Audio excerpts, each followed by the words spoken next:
અહીંયા હું પ્રવચન આપવા આવ્યો નથી. સમાચાર મળ્યા ત્યારથી અંતર રડી રહ્યું હતું.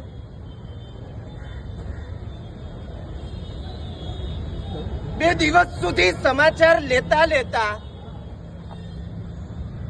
અંતરનું રુદન પરાકાષ્ઠાએ પહોંચ્યું હતું. આજે બપોરે એક ભાઈ મને ફોટા આપી ગયા અને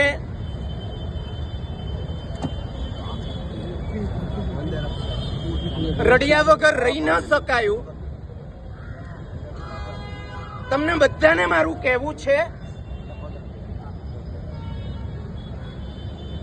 તડકો પછી છાયો આવે છે, પડતી પછી ચડતી આવે છે. નીચેર ગચ્છત્યુપરી ચ દશા ચક્ર નેમી ક્રમેણ.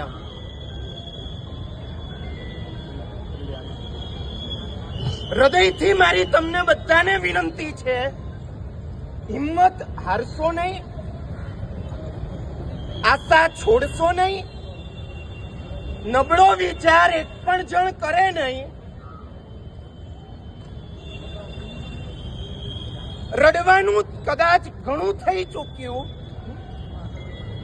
ધૂળ ખંખેરીને હવે ઉભા થવું છે. આપણી બાજુવાળાને આશ્વાસન આપવું છે,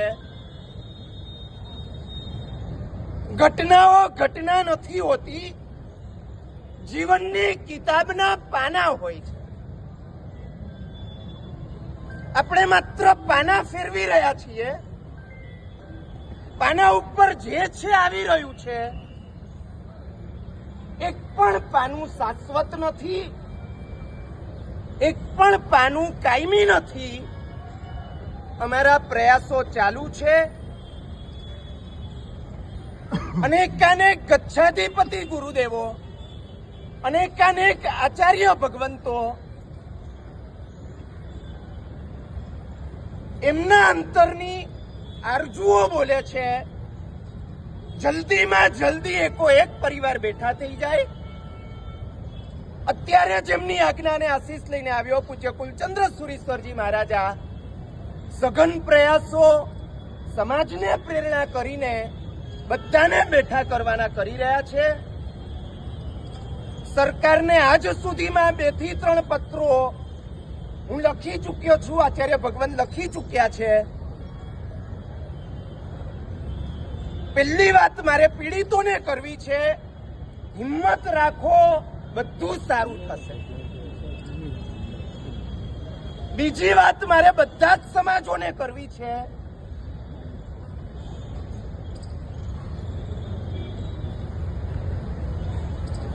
આજે જેઓ કર્મના ઉદયનો ભોગ બન્યા છે, આજે જેમના ઘર સાફ થઈ ગયા છે, બંબાવાળાએ અહીંની આગ તો બુઝાવી દીધી છે, પણ એ ઘરની આગ હજી બુઝાઈ નથી.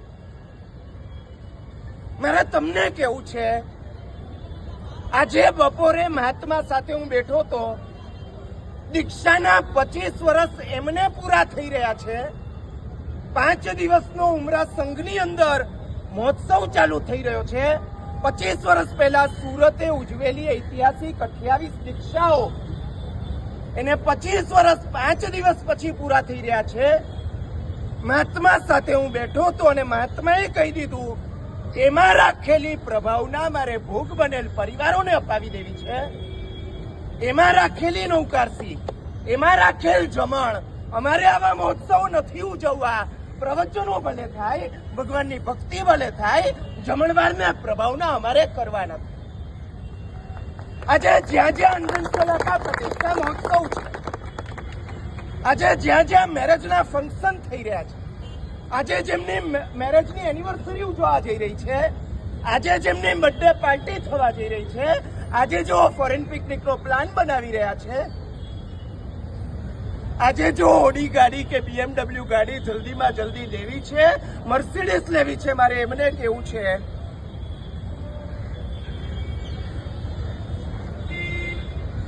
આ ફોટાઓને ફરીથી જોઈ લેજો. આગે મચાવેલા માતમને ફરીથી જોઈ લેજો, આ રડતા ચહેરાઓને જોઈ લેજો. માનવતાની સંવેદના જો અંદર હોય, આ બધા જો આપણા પરિવારના સભ્યો લાગતા હોય, એમના ઘરે કાલે શું બનાવવું એ તકલીફ છે. 9 લાખ રૂપિયા એક ભાઈ આપણા મમ્મીના ઓપરેશન માટે ઉછીના લઈને આવ્યા છે. ઓફિસની અંદર બેઠા છે, 2 કલાક હજી થયા છે, ભાગોની બૂમો પડી છે. 18 શ્વાસે ભાઈ બહાર દોડ્યા છે. 9 લાખ રૂપિયા અહીંયા બળી ગયા છે. ઓપરેશન એમનું એમ રહ્યું છે. 9 લાખ ચૂકવવાની ચિંતા પણ ઊભી છે. મમ્મીના ઓપરેશનની ચિંતા પણ ઊભી છે. તમારી પાર્ટી મનાવતા પહેલા, તમારા મહોત્સવને મનાવતા પહેલા, તમારી એનિવર્સરી મનાવતા પહેલા તમે આ લોકોના મોઢા જોવાનો પ્રયાસ કરજો, એમના આંસુને જોવાનો પ્રયાસ કરજો, એમની ચિંતાને જોવાનો પ્રયાસ કરજો. બીજી વાત મારે ટેક્સટાઇલ માર્કેટને કરવી છે. 50,000 દુકાન આજે સુરતની અંદર છે. દરેક દુકાન નક્કી કરે 5,000, 25,000, 50,000, લાખ. અમારી જે શક્તિ છે અમારે આપવી છે. ક્યાંય બહાર હાથ લંબાવવાની જરૂર પડે એમ નથી. ચોથી વાત મારે સરકારને કરવી છે.